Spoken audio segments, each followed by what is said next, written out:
ಅಲ್ಲ ಹೇಳ್ಬರ್ಕಣ. ಇಲ್ಲೇ ಕುಕ್ಕರ್ಗೆ ಈರುಳ್ಳಿ ಓಕೆನಾ. ಹಾಂ, ಈರುಳ್ಳಿ ಕಾಯಿಲೆ.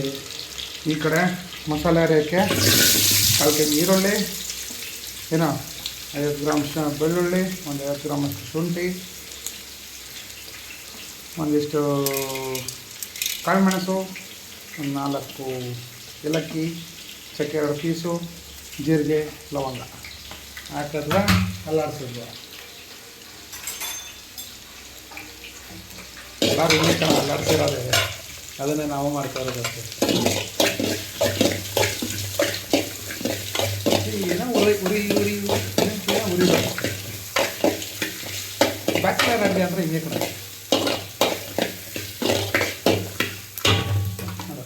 ಈರುಳ್ಳಿ ಕೆಂಪಗಾಯ್ತಾ. ಏನೋ ಮಟನ್ನು ವಾಶ್ ಮಾಡಿರೋ ಮಟನ್ನ ಎಲ್ಲ ಇಂಪಾಕ್ಟ್ರಾಗ ನೀರಿನ ಒಂದು ಸತಿ ಕಲಿಸಿ ನೆಕ್ಸ್ಟು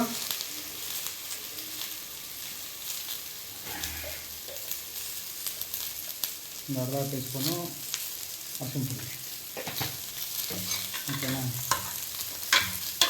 ಬ್ಯಾಚುಲರ್ ಅಡುಗೆ ಅಂದರೆ ಹೀಗೆ ಇರೋದು ಅಣ್ಣ. ಗೊತ್ತಾಯ್ತಾ ಅಣ್ಣ? ಹೌದಣ್ಣ. ಮಸಾಲೆ ಕ್ಲೀನಾಗಿ ಡೆವಲಪ್ ಆಗೋದು.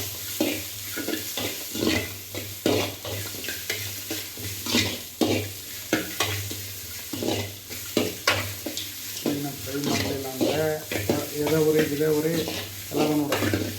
ಏನೋ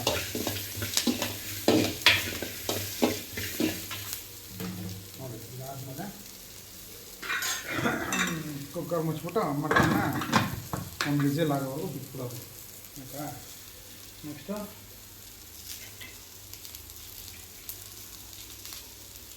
ನಾವಲ್ಲಿ ಎಡಿಟ್ ಮಾಡಬೇಕು ಅಂತಂದರೆ ಏನ್ರಲ್ಲ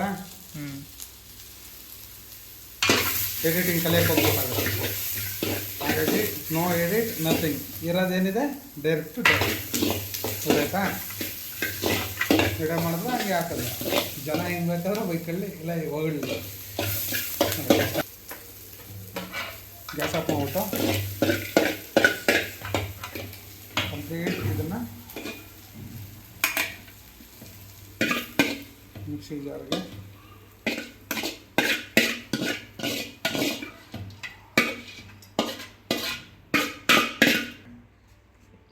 ರುಚಿಗೆ ತಕ್ಕಷ್ಟು ಉಪ್ಪು ಹಾಕಿ ಅಲ್ಲ, ನಿಮ್ಮ ರುಚಿಗೆ ತಕ್ಕಷ್ಟು ನೀವು ಉಪ್ಪು ಹಾಕೊಳ್ಳಿ.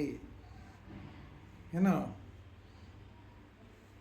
2.5 ಸ್ಪೂನು ಚಿಲ್ಲಿ ಪೌಡರ್. ಅದಾದಮೇಲೆ